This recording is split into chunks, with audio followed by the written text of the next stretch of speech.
Welcome everyone to another fabulous episode of Malazan Podcast of the Fallen. I am your one of the hosts, Matt, here with Nate today, who's finally feeling better. So here we are. Yep, I've been sick for the last couple days, and Matt was busy, so we haven't recorded for over a week now. I know, stupid school. It's driving me nuts right now.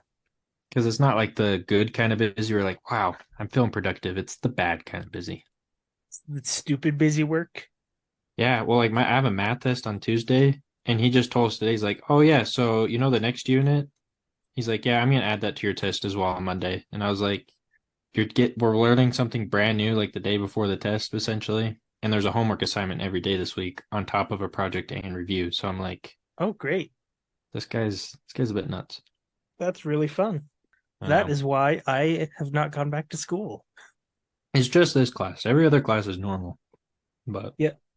Also, a side note, because I was sick and busy over the weekend, our episode did not come out this week until Tuesday, which is the night that we're recording this, but I got that edited oh and nice. uploaded today.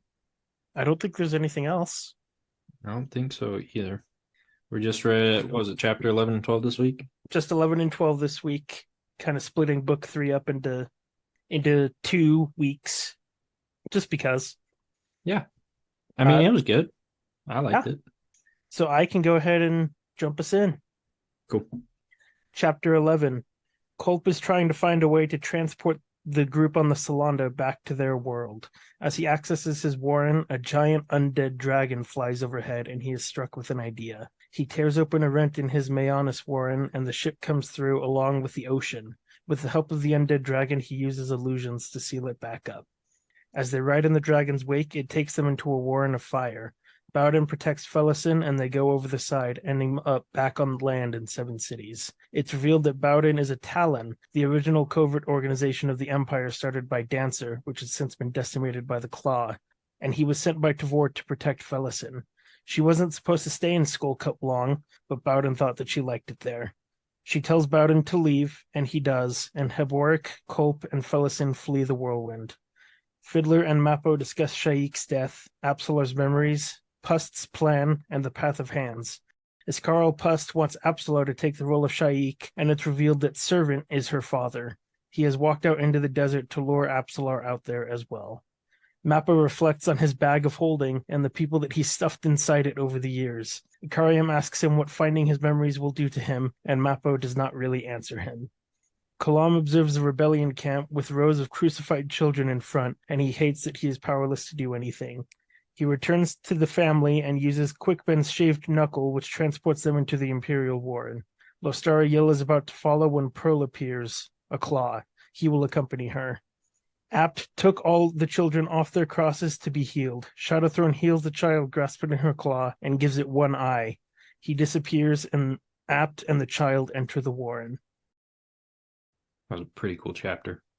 All right, let's start out with the Solanda crew and everything that happens to them.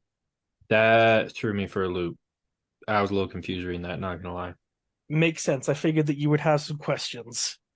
Uh, Like that summary helped explain some of it. Because I understood the part about the dragon and I understood the fire and all that.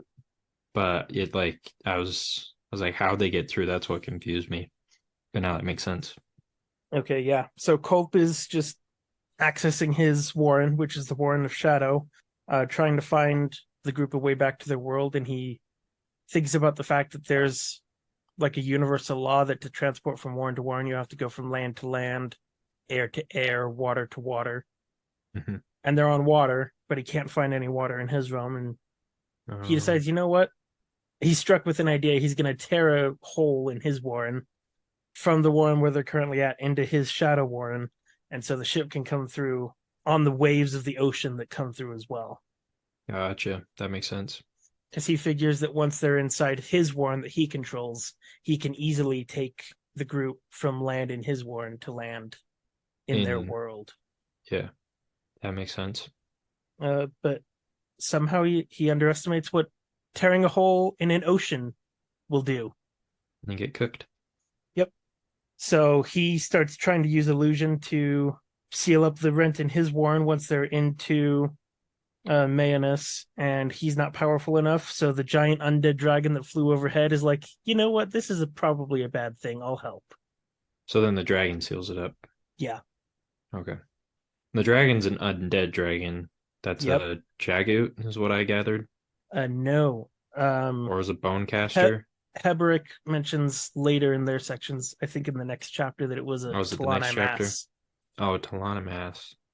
Okay, yeah. That makes sense. So everyone else on the ship died, unfortunately, is what I Yep. noticed. I was like, man, they'll never get to tell those tavern stories. Just add it to the list of characters that were gone way before you thought they'd be. I know. I was like, they're like, well, where's the other dudes? Oh, they probably died in the fire. I was like, they weren't right next to you? I'm confused. So annoyed. Once again, I was like, why do you gotta remove them? We're just getting to like them. They're a great comic relief, and now they're gone. Well, are you so sure that they're dead? As far as I know, yeah. I won't say anything else. But the way that was described, yeah. I mean, they could be lost, who knows? But I would. It was interesting to see how they got out, though, because I was wondering how they'd get out. Warrens Yep. still make no sense to me. Once you just accept that this is what is and this is how Warrens are without, Well, like you know, I feel like there's like a basic structure like to them, but maybe there's just never a legitimate explanation. there is, if you don't mind me telling you when we will get something, Oh, where's it at? there's a decent explanation of Warrens in book 5. I have to wait till next year. Goodness. But you can pick up on a lot of the information before that. Yeah, You'll I get imagine you'll get so. more understanding just by being exposed to it, but you won't get like the exposition block until Yeah. then. It's just like there's not there hasn't been which I'm starting to understand more of the why people get confused by the series, but there hasn't been the like the exposition dump on Warrens. But it's Yep. like for me, it's like I kind of try to think about, be like, oh, how would you get out? And like I try to think about it. I'm like, I have no clue. Like I don't know what the rules are of the Warrens. Mm-hmm. But when you describe the air, land, sea stuff, I was like, okay, that makes sense. You have to be in the same kind of area ish, same environment to go between them. Yep. And that's something that But we only get because Culp thinks about that like law as he's trying to figure out a way to get them yeah, to safety. geez, just Brandon Uh, Sanderson to come explain this for me. no, I don't think Brandon Sanderson and Malazan would mix very well. Oh, they definitely wouldn't. But complicated stuff aside, what did you think about a gigantic undead dragon appearing? I'm not gonna lie, I was just kind of like, yeah, it's there. Yeah, it happened. It happened. Because like you showed me the meme, like I think it was last week of Animander Rake with the dragon thing, the dragon meme. Oh yeah, He's like he has a big sword and he turns into a dragon or whatever as you get to the end of the book. So when that happened, I was like, oh okay, we got another dragon. It's undead. I was like, yeah, this is pretty cool. But like being in a warren, I kind of expected it. Like in this is the elder, one of the elder warrens. yeah. They're in the Elder Warren of Shadow. Yeah, so I was kind of just like, this fits, I feel like, to see like a dragon or something like that be roaming around. They seemed confused because they're like, this is an old dragon or something. And then they're like, oh, it's undead. And I was like, yeah, it fits. To me, at least. I don't know. Yeah, and Colt feels it coming, and he knows of only two beings that it could be with a presence like that, and he thinks, well, Animander Rake is on Genabacchus, Yep. and Osirk disappeared like a century ago, but it wasn't one of them. No. Which I thought was a cool note. That was like, I, I mean, so most dragons are soul taken then, right? Uh, Or, all of the ones that we've seen are soul taken, yes. oh, okay. Because when he talked about them, Oh I was wait, like, no, we've seen a full-blooded, and there lots of people in the series call them Elaint, which I think is a name for them in D&D or something like that. I'm totally ignorant, but they're called Elaint. We've seen one full-blooded Elaint, and it was Solana. She was the red dragon that fought Raced at the end of oh, Guardians of the Moon. gotcha. She die? I don't remember. She did not die, no. She got like injured and Rake's Yeah, like she and made. Race like beat each other up pretty bad. But she doesn't turn into. Nope, she's just a dragon. She's Dutch dragon. Okay. I thought they were all that way.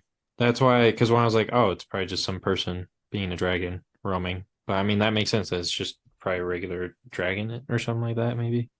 I don't know. Well, but then Heboric tells us that it's a Oh, but then Talane Mass. it's a Talanomass. But I mean, it could just be. I mean, I'm sure I'm terribly inaccurate, but the Talanomass, they could have their own kind of dragons. Ooh, there you So go. Maybe. yeah, I don't know.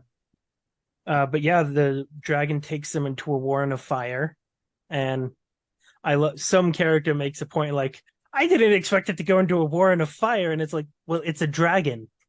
Of course. Like, why not? Um, See, I reading that, I thought it like the dragon attacked them for a moment. oh no, it just took them into a warren of heat and fire. This book, I swear, sometimes challenges my reading level. But Baudin protects Fellison. They go over the side. Turns out Baudin wasn't really burned, but he looks tempered and his skin tone has changed.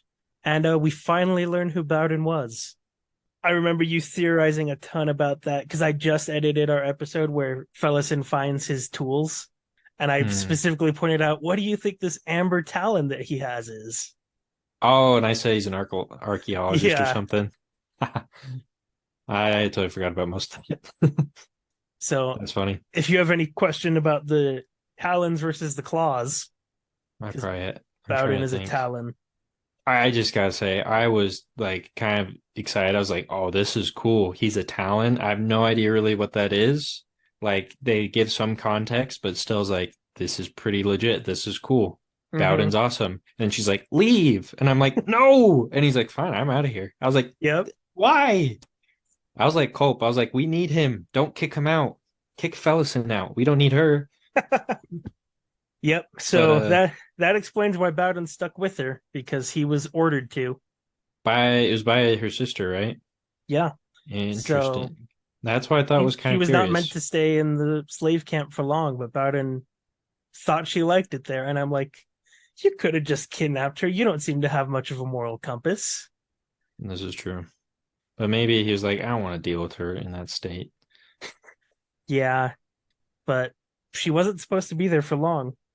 Yeah. I so the Talon, from what I understand, they're dancer, but they are off record, Yeah, so right? the Talons were like the original group of covert like special ops that were created by Dancer, and then Lacine, who was surly at the time, but being so original, she named her organization the Claw, and then the Talons were military operations, and the Claw were internal, like Gotcha. within the Empire, doing covert ops and taking out troublesome nobles and stuff like that.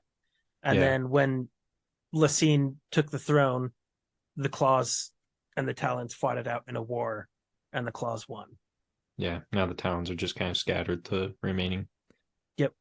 So there's a few like Bowden that just inherited it from their parents. I thought, but they weren't really well known, were they? The Talon, like they're more secretive than the Claw. That's Yeah, the I vibe think I got. they might have been a little more secretive. Yeah. It's also been like a decade or Or maybe a little so. more than that since the Talons were wiped out. Gotcha. Yeah, because I remember reading that. I was like, this is so cool. And then he just leaves. Then he leaves and he's gone. The worst. I was like, come on, we lose the tavern boys, and now we lose Bowden. Now we're stuck with Fellison again. You got Culp there now though. Yeah, we got Colt, but he's Colt. He's not as interesting to me as the other dudes. Am I sensing that you are losing interest in the Fellison storyline? Just a little, because all right, I we've talked about this a lot, and like I Yeah. totally understand her predicament, but at the same time, it's kind of like you just want to slap her in the face and be like, "Wake up, stop whining. We're trying to get out of this. Like you need to insult everyone. Like no one here hates you." Type of thing. I think Culp kind of hates her. I don't blame him with how buggy she's been trying to sleep with all the soldiers. Yeah, and at one point, Culp even is like, Heberick, what if you and me just like leave her here and we go our own way? Yeah, I was like I am torn because I want to see more, but at the same time, she's kind of bugging me now. And now that we lost someone that we learned so many cool things about already, just like I don't know if he'll be back, but I'm like, why did you have to go off into the sunset like that, dude? Please come back. The sun hasn't set yet. It's still daytime. There's still a storm. Book hasn't ended. Book hasn't ended. He can come back. Yeah. I won't say any more, but I will say that I think you will gain some interest back. I'm sure I will. I think it's just kind of at a lull right now. Yeah, this is a bit of a lull in her storyline. So I think the middle of this book is a little weaker than the beginning, and I'll say the ending, but I won't say anything more about yeah, what's coming. I mean, so far I felt fine about the middle. Like I agree, it's been a little slower, but it's had some good like slowness to build context to get some good character development in, which I've liked. Like I think we see in the next chapter, probably talk a bit about, but we see some really cool character development, I think. So, And we also but just get some epicness of going into different warrens and Talani Mass sealing a hole in the sky and stuff like I that. know. So, Oh, but yeah, uh, once again, Talana Mass just pop out of nowhere, like we were talking about last time. oh yeah, yep. The Except this Talani one's a MS leave, dragon and now there's a Talani MS dragon. everywhere. So it's not till next chapter that we learn it's a Talani MS. But if anyone is listening to us chapter by chapter as they read the books, I'm sorry we spoiled that for you, but that's coming up in like 20 pages. Yeah, we should include a spoiler at the beginning. Hey, Yep. spoiler alert! We go out of order. A spoiler alert for all of them Maybe I'll that say we that read the this next week. intro. Anyways, anything else about Fellison's section here? Not much else right here. Oh, I thought this was kind of an interesting. Before we move on, just Culp.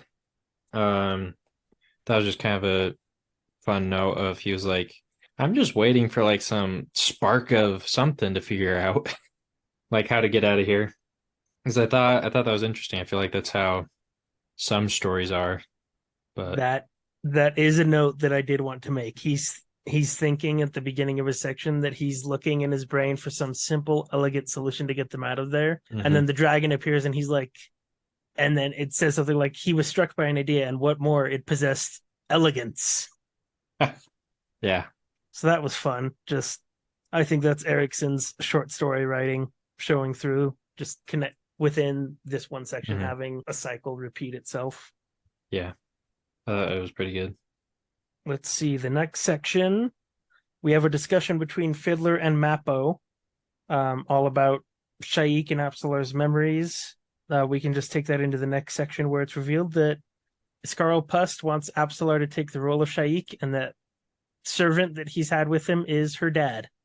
That one caught me by surprise, but it didn't. I was like, oh, that just makes so much sense. That's why there's a fishing boat in the middle of this I was like, cliff. yep. I was like, this all adds up. I definitely did not put it together, but you can. There are people that have that I've listened to because at the beginning of Gardens of the Moon, Apsalar mentions that her dad has one arm. Oh, I completely forgot about that one arm thing. Yep, I think she mentions it to Riga that her dad lost his arm in a battle. Because it's mentioned back again here. Yeah. But then I was like, oh, yeah, duh, of course. Yep. So what did you Yep. think about all of that? It's a little fuzzy, the Mappo Fiddler conversation, but they were just by themselves, like off in another room, right? Just chatting about things. Yeah, they were just Oh, in I a room by remember. themselves chatting. Because yeah, I think it's just interesting because they talk quite a bit about like the Shaik and how Yeah. he's like, yeah, no, her memories are coming back rather quickly. And Mappo's like, nah, there's probably a reason to it Yeah. all. And Fiddler starts considering the possibility and being like, well, does she look anything like the original Shaik? Not that I know of. I saw her once from afar. They have black hair, but that's about it. Yeah. And it's just there I didn't feel like there was much that happened here. Oh, it talked about the deck of dragons again, but it was carved into the ground. Oh, yeah, that was the room that Mappo and Akarian found earlier, deeper in the temple. The one where they removed the stones to get to it, and there were like trees, pillars in it, Mm, and the that's right. floor was carved with images, and it had like scratch marks on it. So that's what he's talking about there. Because it mentions it's like the force is more elemental, more raw and primitive. So it's not like it's like an elder version of the deck. Yep. If it is indeed a deck, it's an elder version, not houses, but holds. which is interesting. Well, I thought as well was kind of curious about this is he talks about Ikariam because he's like, I know who Ikariam is. Like he doesn't know him personally, but he's heard of him and stuff, Fiddler. He mentions it. So he's like, why? So you're just stopping him from getting his memories? And Mappo's like, yeah, essentially. That's what it sounds like. Yeah, well, Fiddler Or thinks about some of the rumors about Ikariam that he's heard. A Jagut blood wanderer around whom swirled, like the blackest wake, rumors of devastation, appalling murders, genocide. And then Fiddler thinks about how the Ikariam that I've met does not fit that. not at all. Because we see earlier on Ikariam's like he doesn't really want to fight. Yeah, Ikariam's not really bloodthirsty. He doesn't fight unless he has to. So yeah, because reading that just made me have more questions like of Ikariam. Because obviously he has this reputation amongst like more older beings in some cases. Like the Yeah, newer folk have heard of him. They're like, oh yeah, he's a traveler, he's built things, he's knowledgeable, but they don't know him too well as like the tyrant. But like all the older beings, divers, soul taken, they see him, they run. yeah, they don't cross him. Yeah. But I think it's interesting that Mappo's kind of there to not it feels like he protects Ikariam, but at the same time he's trying to protect him from himself or like knowing who he truly is. Yep, it's a big conflict within him. I did also want to point out at the very beginning of this section, before they really start talking, Fiddler in his mind compares Quick Ben and Iscarl Puss to each other, and how they just have plans within plans within plans. Oh yeah. And there's a line here that I had never caught before. Fiddler imagined peeling through them one by one, right down to thumbprint schemes all a whirl in devious patterns. And I was like, thumbprints have whirls. Ah, that's well written actually. They talk about the how shapeshifting is older than the elder races, than like the four founding races of Oh the yeah. world. I was trying to remember what was the old thing they mentioned. And that's right. Yeah, it was the shape shifting. And that how what was the detail?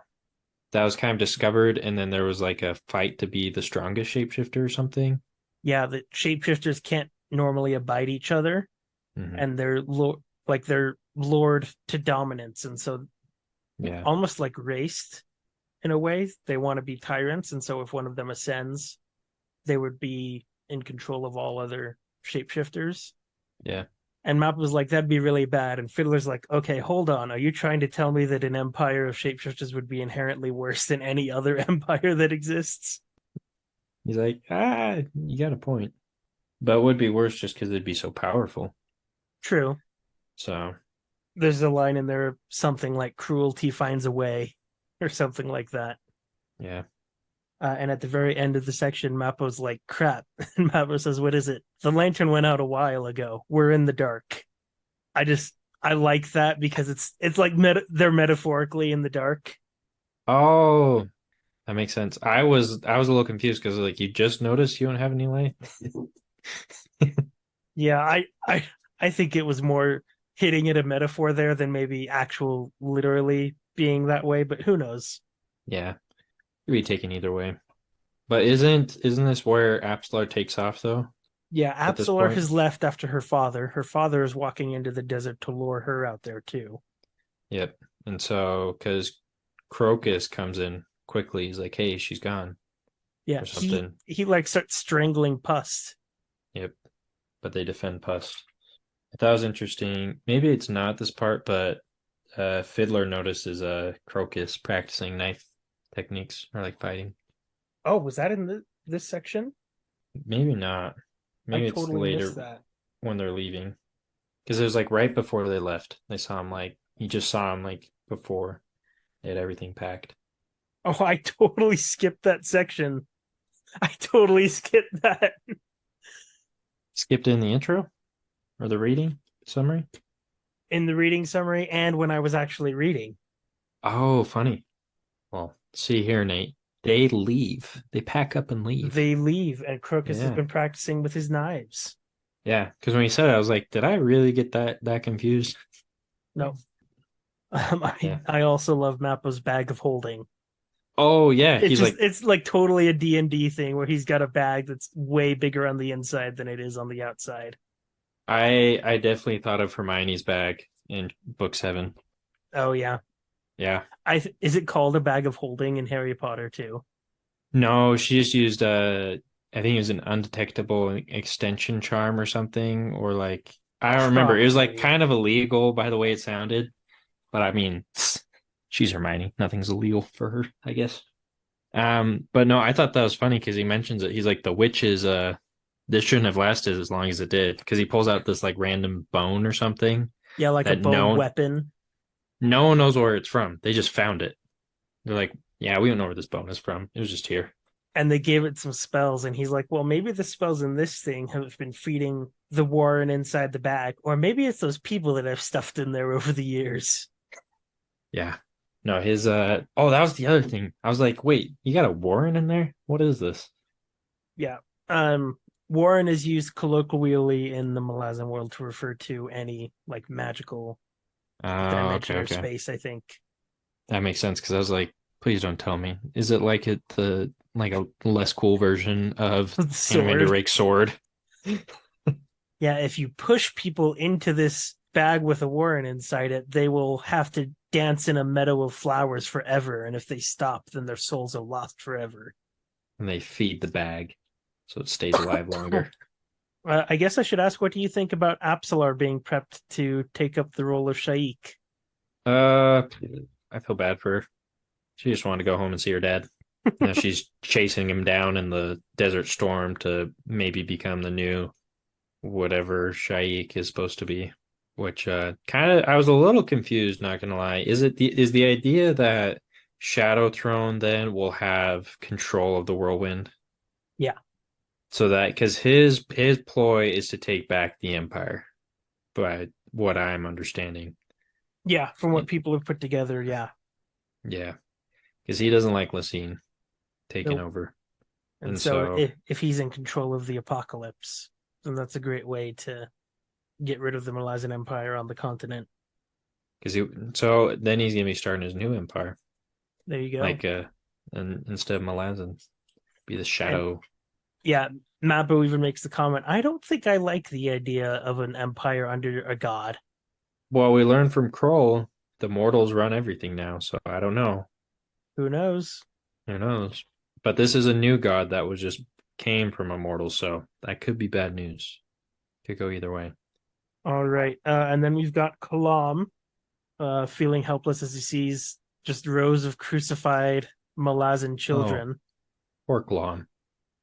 He hates that he can't do anything, which I think is actually kind of admirable in Kalam. That his greatest fear isn't death or torture or anything like that. It's when he sees bad stuff happening and he can't do anything to change it. I know because he looks out and he like you see it was a kind of a grotesque description. Mm-hmm. The initial one he read like you described. I don't have the page marked, but it talks about like no nose, no eyes, things like that. Moths eating at him as he slowly dies. Which I'm like, that's just terrible. It's awful. Especially especially being just a bunch of kids. I was like, I mean, I'm only 22, but the older I get, the younger I see how kids are and just how like not knowing they are of things. And so I'm like, I think the older I would get reading this part over and over again, like as years go on, I would be like, wow, that's truly horrible. But like reading it now, like I feel like I understand it more than I would have like 5 or 6 years ago. Because it's pretty sad to see this. Yeah, and Kalam wishes that he could walk up to the boy that he's looking at and whisper lies. Your death won't be forgotten. The truth of your precious life, which you still refuse to surrender because it's all you have. You are not alone, child. Lies. It's just sad. What do you think about Kalam thinking about killing Lysine and wanting to guide someone new to the throne? And he and Quick Ben have an idea of who that should be. Who was it? He doesn't say, but they have someone in mind. I was gonna say I don't remember him mentioning who they would put in one arm. Hey, I mean, he seems like a good leader. Definitely not Whiskey Jack. I could see him like as a counselor, but not the emperor. You don't think so? No, at least not right now. I don't feel like I know enough of Whiskey Jack, even as That's much as we fair. read. I imagine we'll get to know him more, but as of right now, I'm like, he's I see Dujek being the guy more. Kalam also thinks that he doesn't think his sanity would survive peace. Oh yeah, I thought that was an interesting part because he's like the war. It's kind of like a mental armor to get through it Yeah, you have to put armor around your brain while you're in war, and it works so long as you're still in in war. war. But once you Yeah, leave, who knows? just reminds me of all the stories like of just like I don't know, just general fantasy stories of like what is it like when you're not in a battle? They're like, what do we do? We've been fighting all of our lives. Like, what do we do in this moment of peace? And so, Yeah. Well, it brings to mind a line from Hamilton, which I don't know how many people will get the reference, but in the musical Hamilton, at one point, Washington says, I can't remember the exact words, but it's something like, war is easy, young man, living is harder. oh yeah, I've heard that one. It's a good line. So doing what needs to be done after the war is over can sometimes be harder than the actual war.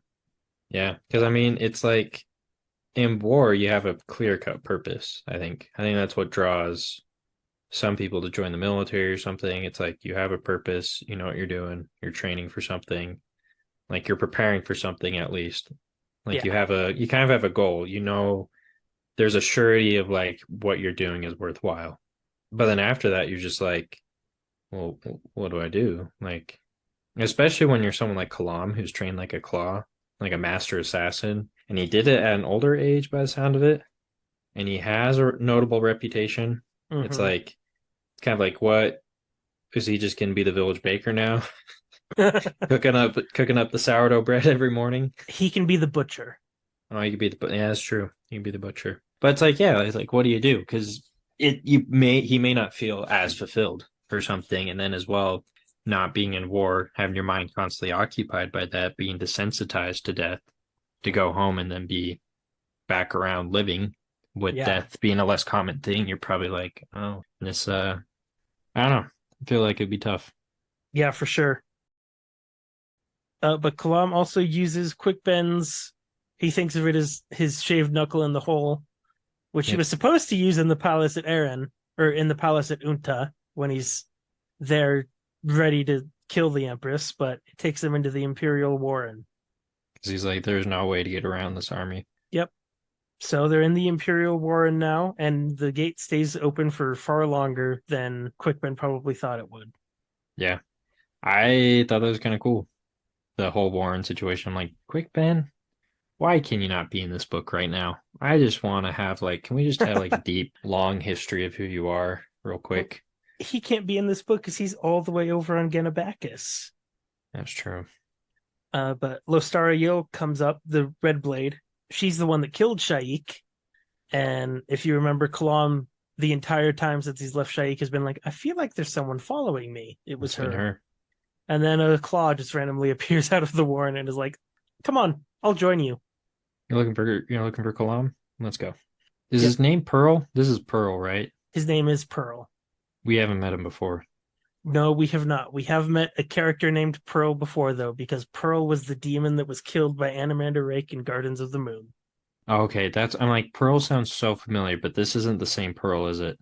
Yeah, Okay. that trips up a lot of people because people in fantasy books are never allowed to have the same name for some reason. But I think Steven Erickson has said this is just a mistake, and he totally forgot that he named that demon Pearl. And when he was coming up with this character, he was like, "Oh, Pearl's a good name." I mean, I think it's totally fine. I think it like adds like to makes it feel more real. Yeah, I mean, even in the last chapter, Kalam was like, "There's plenty of Kalams." Exactly. So, I mean, I'm fine with it. I just was like, I sure we haven't met him, but Pearl sounds familiar, but that Yep. that adds up.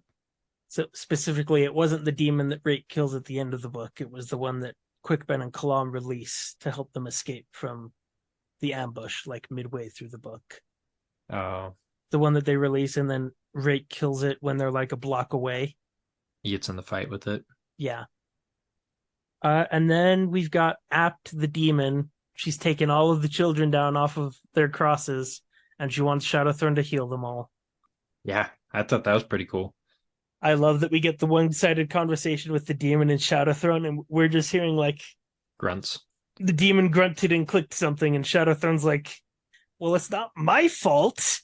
Like, I know Kalam wanted to save them, but I can't save everybody. Come on." It reminds me of like in Star Wars when like they're talking to R2 and you're like, how do you where does it did you go to like droid speaking school? Yeah, How why is it you not? understand it? So he took the demon speak elective. Well, he's also the god of shadow, and this is a shadow demon. That's true. I wonder if it just clicks automatically when he ascended, like, I understand them now. Maybe. Or if it's like he gets a handbook on how to be the shadow ascendant. It's like, here you go. Here's the language for your demons. Here's how you operate your warren. This is your duties and tasks. You know, There's a like line in there's a line in that conversation with him and the demon that reminds me of the Princess Bride. oh, Um, let's see. You've grown ambitious since you were but a demon lord's concubine. And I don't know, for whatever reason, that just reminded me of what's the is it Vicini? What he says to Fezzik, like, should I send you back to where I found you? Unemployed in Greenland? Like, should I send you back to where I found you? A concubine for the demon lord? who's the demon lord again? We haven't met him, right? No, we have not, but she was just a concubine to the Aptorian Yeah, lord. gotcha. Okay. Because then you mentioned that, I was like, wait a second, we haven't met the demon lord yet. Yep. I mean, I That's think it's funny. kind of a nice gesture that the demon is like, can you heal all of these kids, please? The Kalam, who I was assigned to protect, he wanted them safe, so can you save them? Yeah, but I think it's interesting how she's like, oh yeah, I thought it was funny. I see long-term benefits in your precipitous act, demon. Lucky for you. Because he's like an army of servants abandoned by the empire. He's like, ah, perfect. Yeah, this will work for me. There will be ambivalence in their souls when I heal them. This will Yep. actually be great because at first he's like, what the hell am I supposed to do with 1,300 kids? I was like, I thought the same thing as the demon. I was like, look, they're your citizens now, right? They'll look up to you and be like, you saved us. What do you want us to do? Yeah, especially the one kid that she has healed with one eye instead of two. The I'm eyes like, are love's that's prism. that's a little messed up. I thought that was so funny. What manner of eyes do you wish him to have, my dear? Because he didn't have eyes and he didn't have a nose or something. Yeah. 'Cause he was like, forced healing demands a price. The flesh recovers while the mind rides with the memory of pain. Then he's like, so what do you want? She's like, the one eye. He's like, the eyes are love's prisms, are they now? Yep. Well, the one that he heals with the one eye is the same specific kid that Kalam was looking at. Ah, that's right. Yeah, forgot about that. She just wanted a kid. Demons are people too, right? Isn't could we say that people too? I don't know. Hashtag demon lives matter. Ah, there you go. Hashtag demon lives matter. There you go. Uh, I think that's all I have to say about chapter 11. yeah, it was a good chapter. Yeah, Got some good info. I think I like chapter 12 more though. Chapter 12 was good. Chapter 12. Duerker is depressed, reflecting on the train's lack of water and the constant attacks. Lowell appears to tell Duerker that he'll be joining a raiding party against the Tethansi war leader and drops one of the absolute best quotes of the entire series. Sappers cause a distraction to draw the enemy away as Duerker and the others use a tunnel to get into the enemy camp. Duerker notices claw weapons in the battle. In the debriefing, it's revealed that an earth spirit latched onto a piece of the destroyed Semp god and possessed a follower. Coltane commands the warlocks to draw water from the ground for the train. Felison, Heboric, and Kolp reach a series of caves and climb up into a city of the First Empire. Heboric's ghost hands seem to be solid now, and he has visions of what happened to the city. The citizens of the First Empire unleashed a ritual that caused thousands to become soul-taken and diverse, and the Talani mass came in to intervene. Kalam's group sees signs of company in the Imperial Warren, and Kalam realizes that the ash they're walking through is the burned remains of millions of people. They settle down to camp for the night, and it's revealed that Manala's husband was abusing her, and Keneb likely killed him.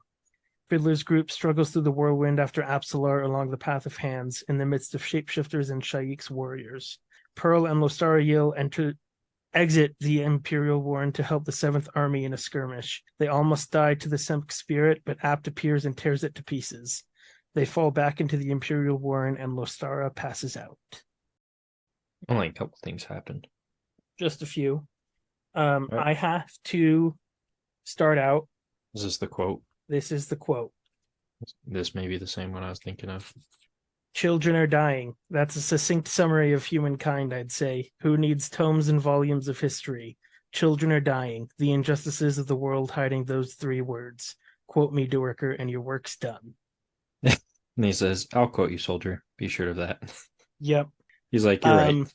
I would say this is probably the second most quoted thing from the entire series. I am not surprised. As soon as I read that, I actually put a little mark next to it. I was like, Nate doesn't bring this up. I got to bring this up. Oh, I was going to bring it up. Was like, this is, and obviously it's just an amazing quote. Yeah. It's a depressing quote. Oh, for sure. But the more you think about it, the more it kind of hits home that those 3 words kind of work for all of history. No, it's not. It's not exactly pretty.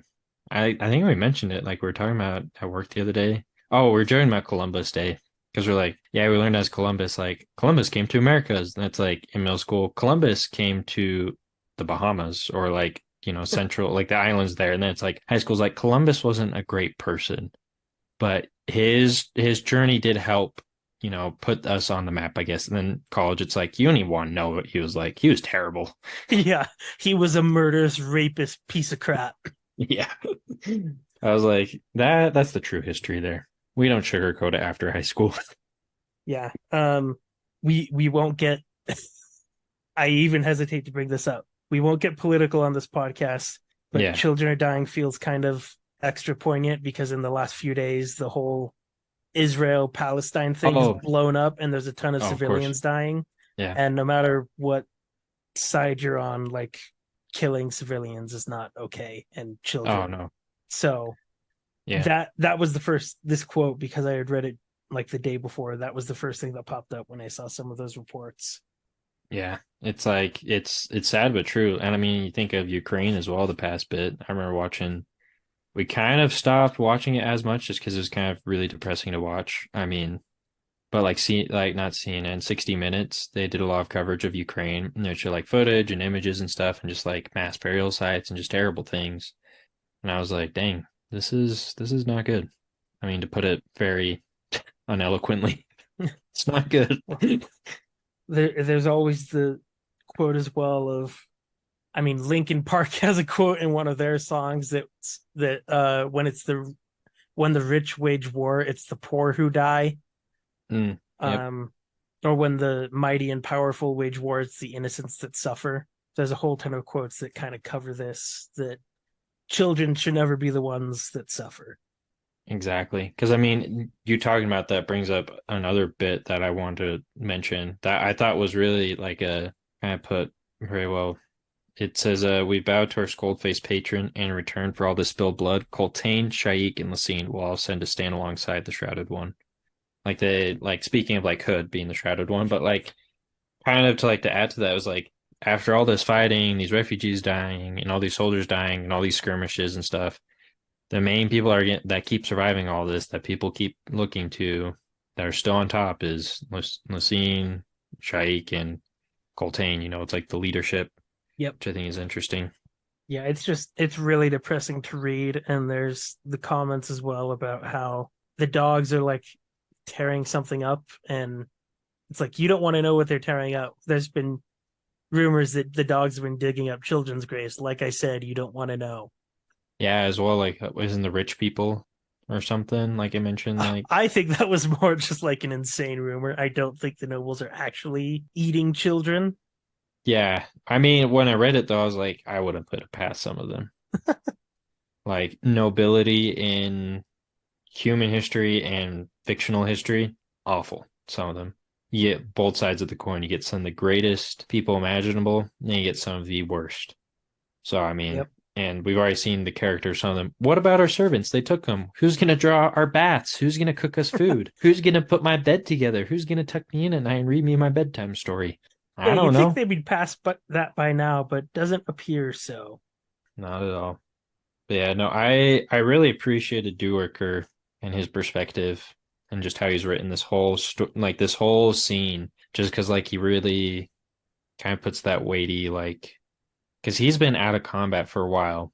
So it's like a veteran of battles, now historian. It's just cool to see his character and how he describes and feels through this. Like they've been on this march and he just keeps, there's all these surprise attacks and stuff. So you just kind of feel bad because he's just kind of numb now. Like this is terrible. This is truly That's bad. exactly what I was gonna say. He's totally numb. He says at one point, like, well, List and I had water at the beginning of the day, and Lowell says, yeah, that was 11 hours ago. And Durocher's Yeah. like, what? I've just kind of been staring into space and writing. Yeah. He's been just lost mentally. And then when they're getting ready to go on their mission later, he's sitting around the fire and he realizes that he's totally unable to relax. Yeah. So everyone's just totally on edge. Yeah. That's what I really liked about this story. It very much shows real people, I feel like, Mm-hmm. and how they would respond. Yeah, in so many, not just fantasy, but fictional series, like the hero kills so many people and goes through so much stuff and doesn't seem to be super affected. Like it doesn't phase him as much, really. Like I know we talk about him a lot, but Sanderson, like he does talk about it, like has some very good parts about it, but it doesn't feel like it's to the same level as this. I won't spoil too much, but like in Mistborn, Vin struggles with killing for a little bit and then just decides to embrace being a mass murderer. Essentially, yeah. She just like this is who I'm called to be. Same thing in like what was it, the Wax and Wayne, Oh yeah. where he's like, Well, I guess I'm the god's murderer now. yeah. I mean, he still doesn't like it, unlike Vin. No, But he does like go with it as much as he doesn't want to be it. but they are or Duiker is chosen to go on a mission into the enemy camp to take out the war leader, the new one that's been causing them a lot of trouble. And they have to go through a tunnel in the earth. And I hate this part because I'm quite claustrophobic. And so crawling through a tunnel on my hands and Oh, knees that barely has enough room for me to move sounds like a nightmare. through puddles of water as well, where you feel like you're gonna That are drown. Yeah, rising up. Yeah. yeah. I count me out as well. I remember reading this. I was like, yeah, I feel you, Duiker. I want to go in. And they like poke his foot with the sword. Yeah, He one of feels it them goes pokes their through his knife. shoe, and he's like, I guess I'll go. He's like, I don't want to go though. Yeah, but if he doesn't go, then the ones behind him are going to drown. Yep. It's like this is terrible. Yeah, so they get the wrong guy basically, Yeah. and it's kind of a failure because lots of the original squad that went in died. But Duick is forced to use his sword, and he does pretty okay for himself. He They does get a managed. sword chop in the butt. Oh yeah. It's like that's painful. But they have magic healing, so not to worry too much. Didn't one of the mages die though? I thought. Yeah, one of the warlocks did die. Okay. Not like the main ones that we've met so far, but one Mm. of the younger looking ones, just like his flesh was just shredded away. Yeah, I was like, that's pretty gnarly. Because didn't they did they used explosives here, didn't they? So the squad that Duick is with didn't, but they had sappers causing a Mm, distraction to the side to draw eyes away from them. that makes sense, yeah. And the Marine that like is with Duiker is like, that was pretty good. You handled your sword pretty well. I couldn't see how you took out that last one though. And Duiker's like, yeah, because it wasn't me, because there was a freaking throwing star from a claw in his neck. Like a claw. What claw? I didn't see a claw. And Coltane didn't know about the claw either, but I think we know where that came from. We know, because we are the almighty perspective on this story. Yes, we know so much more than all of the characters in the series. So much more. Yeah, you weren't confused at all reading Colt's perspective earlier, where he knows so much more about the Warrens. It's like I know about as much as Warrens as you do. I could be a cadre mage. There you go. Bippity boppity boo. Take a fireball to the face.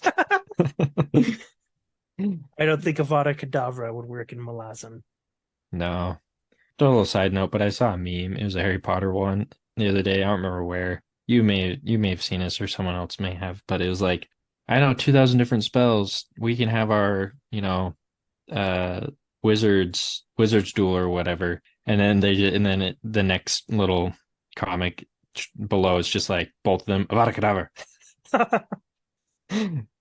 Well, or it's like the honest trailer says about the original Pokemon game, like you can like fine tune your team to have the perfect balance of attacks and then get stumped by that one kid that caught Mewtwo. Exactly. But Coltane also orders the Warlocks to bring up groundwater for the entire train. So they were almost out. Yep.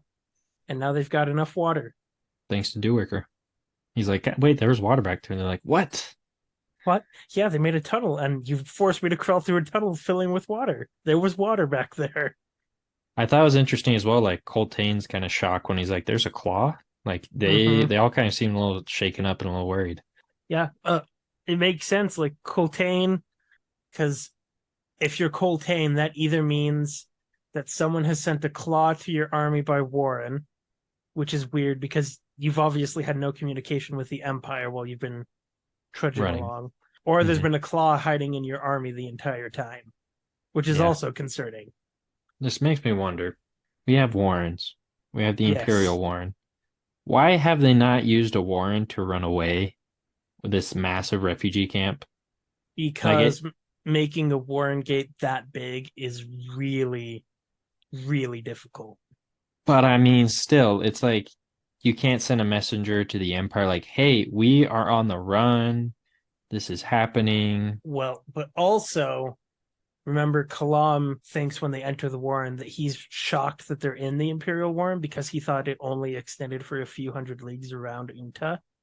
Mm, So everyone in Coltane's army probably also thinks that they're outside of the range of the Imperial Warren. which I thought was an interesting note. I thought Warrens went everywhere. So that's what threw me for another loop. I was like, there's Yeah, limits to these? you will keep getting layers and layers. Since when?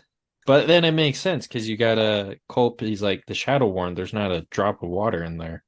Yeah, So, I mean, I guess it makes sense. But then yeah. the Warrens, I guess, are next to each other because you got Quick Ben in book one, unless it's the Guardians of the Moonism or whatever they're called, where he like walks up to it and opens it up and walks in. Yeah, you've got the great questions of life. What is love? What happens after we die? And what are Warrens? Exactly. I'm gonna make a t-shirt. What are Warrens? Because I didn't think of it till now, but I was like, why haven't you tried to just use a few different Warrens? Like, let's open up a few, Well, also just get some people remember, through. Because you got the super powerful kid wizard. also remember, all of the Warrens right now are infested with shapeshifters. Ah, you're right. Man, this idea is getting pretty shut down, pretty good. I like it though. It means there's no plot hole here. So that's good. That's good. This was well thought out. It's not like with Lord of the Rings. Why didn't you just use the Eagles? Is isn't there like a canonical reason for I why they I couldn't use the Eagles? I haven't heard of one. Granted, I haven't looked into it, but I've always thought it's like the Eagles weren't on the best of terms with men and hobbits. They only really liked Gandalf, and even then they were still kind of like iffy, is from my understanding. But I mean, I don't know. It could be entirely wrong. Or there could have been like Sauron could have seen the Eagles come in and shot him out of the sky. I Well, don't know. then you have Gandalf kidnap Frodo, ride an eagle to Mordor, and just throw Frodo into the mountain. But see, that's not how this works. The Hobbit has to go through this horribly treacherous journey and lose a finger. And then not only that, his buddy's the one that's getting basically thrown in. Yeah, that's the thing about Lord of the Rings too. No one life is worth like no, your life is worth the same as like all of Middle Earth They value life, at least. I mean, I'll give them that for the most part. for the most part. Yeah, they killed off what's his bucket, the one son. I don't remember the names. Oh, yeah, I don't know. Anything else about Durker, Coltane, and the army? Nope, not that I can think of. Perfect. We're back to Fellison, Oh yeah, and Heboric's hands seem to be solid now, and he's having visions of what happened to this city of the First Empire. yep. So, what did you think about all of this? I this desert. keeps confusing me. But the chapter intros just add more to the mystery. Oh, The little excerpts or whatever they're called. I never remember. epigraph. The epigraphs. What was the epigraph this time? That I don't remember exactly, but they've talked about like the mystery of the desert. The desert's made up of jagged bones or something. I don't know, or Talana moss bones. Just oh things like yeah, that, like random little tidbits that can be a little more poetic or like mythical in some cases, I would think. But I don't know. It just makes this desert add more to the mystery of it, I guess. yeah. So basically, at one time, humans had an empire that they called the First Empire. But But this is where it was. the citizens of the city unleashed a ritual that turned a bunch of people unwillingly into shapeshifters.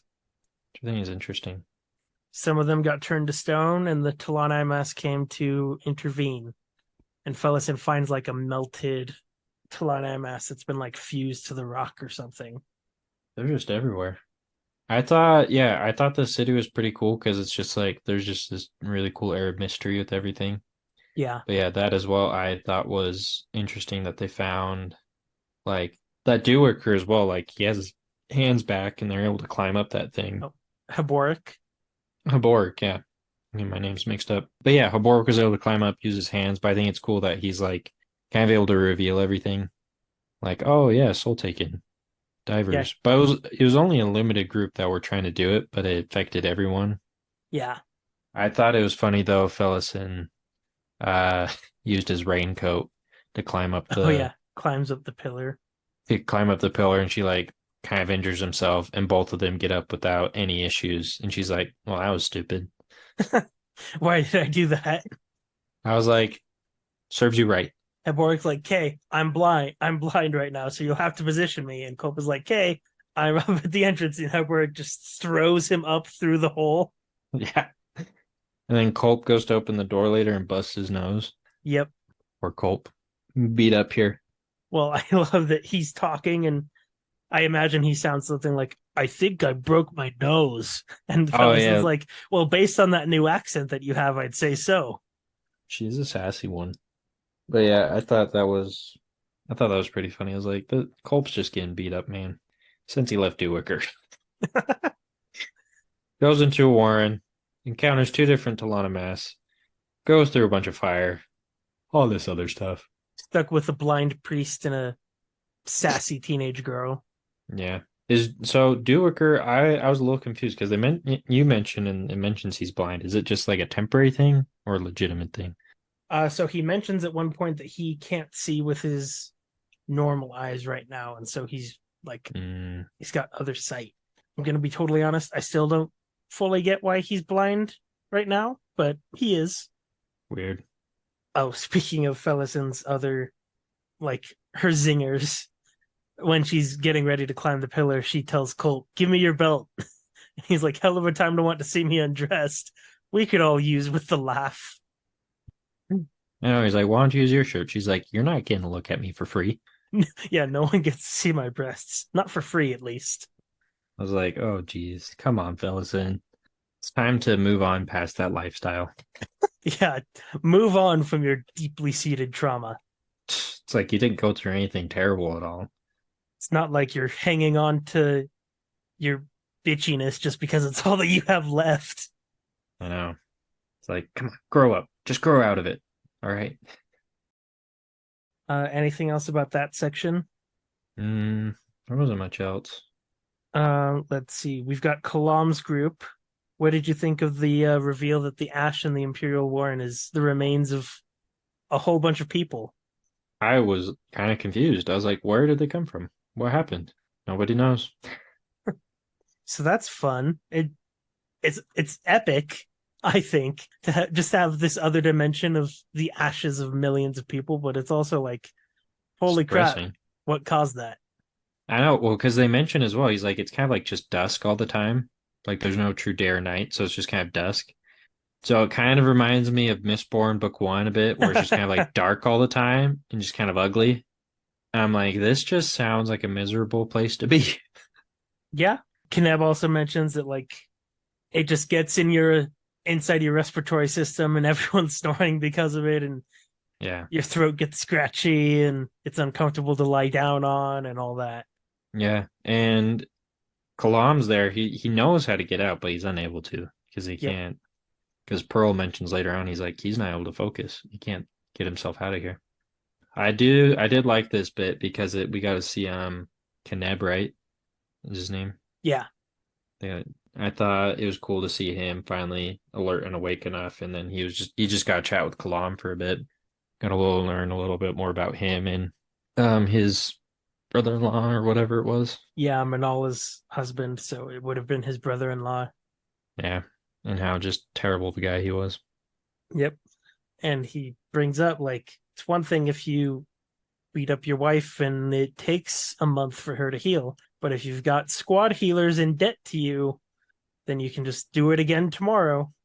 Yep, you just do it every morning. And Kenneth was like going to confront him about it right as the rebellion started. And Oh Kalam's yeah. like, and what happened to him? You've come to a closed door. And Kalam's like, oh, I think I know what happened. He did not make it out. No. Good. Yeah, I was like, because I read that and I was like, that's terrible. We're just seeing the worst of everyone. Yep. This book. Yep. We got kids that are dying. We got a guy beating up his wife. But I thought it was interesting to see Kalam like, I wish Hood would spit him back out so So I I could beat could him up. kill him again. Yeah, because he's like he died too quick. Which is true. When he mentions that, I was like, isn't it interesting like the people that kind of do that stuff, their deaths always seem to be really quick. To me, Yeah, I don't know, like in stories and stuff, like when they always talk about someone like I need to get my revenge, it's like they kind of die, like their death is really quick.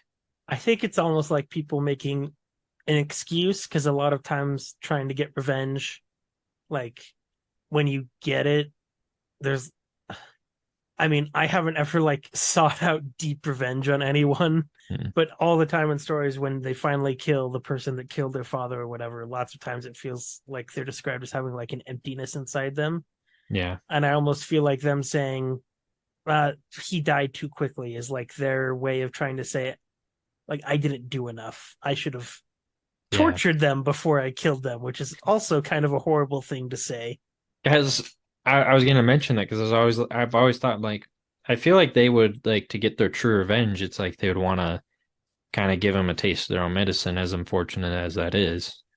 And so the person that kind of like in this case, the husband that abused the wife kind of got a swift end. Right, it wasn't too bad. Yeah, but I feel like that was Keneb's only option as well.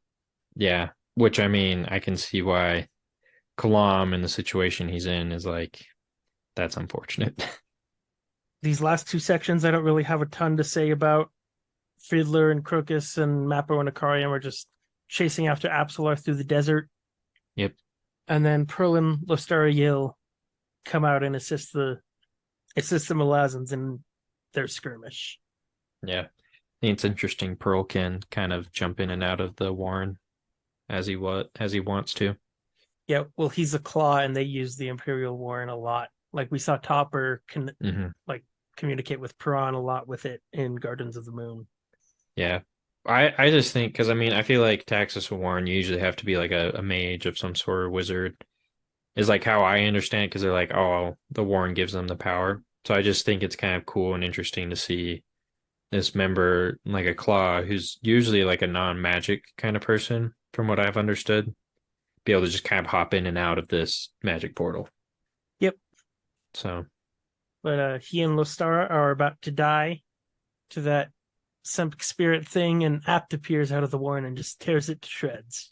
way to go, apt, so cool. And then it has their child with the one eye Yep, and freaks both of them out. yep. They're They're like, like, what the heck? what is that? I thought that was so funny because I'm like, I bet that would catch anyone. I could imagine just being like, I mean, in a world of demons and magic, to see a human with one eye, that's definitely a rarity then. I was just about to point out, I feel like both of them are more shocked by the kid with the one eye than the demon.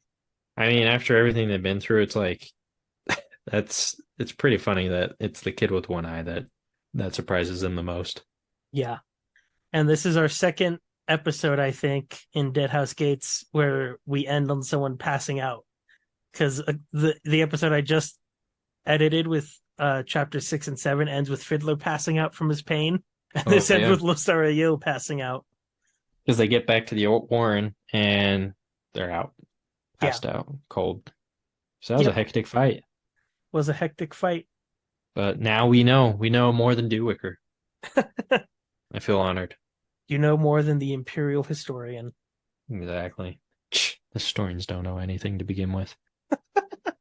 Well, as Doctor Who tells us, time is not a linear thing of cause and effect. It's actually more like a big ball of wibbly wobbly timey wimey stuff.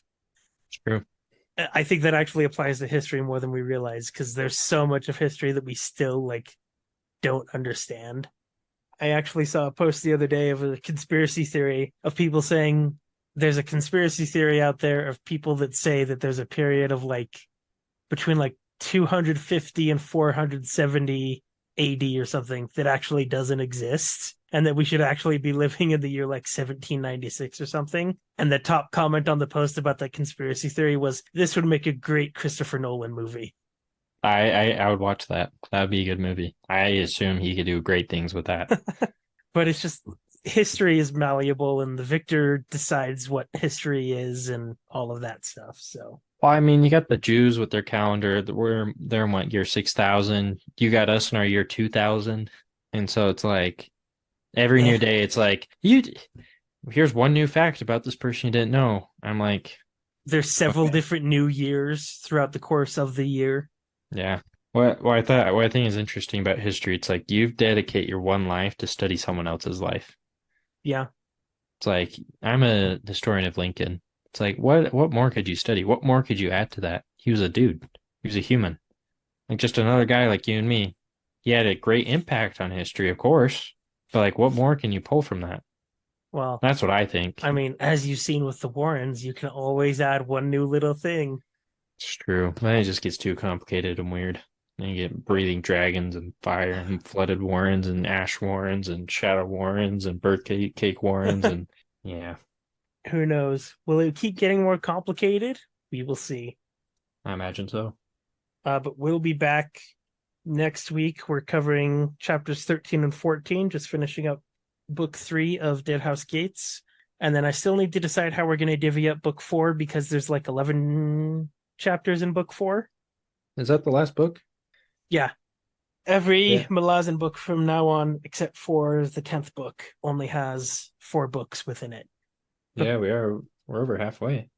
but for some reason, yeah, Deadhouse Gates has 11 chapters in book 4. Wow. But I think that's all that we have. How's that, Todd?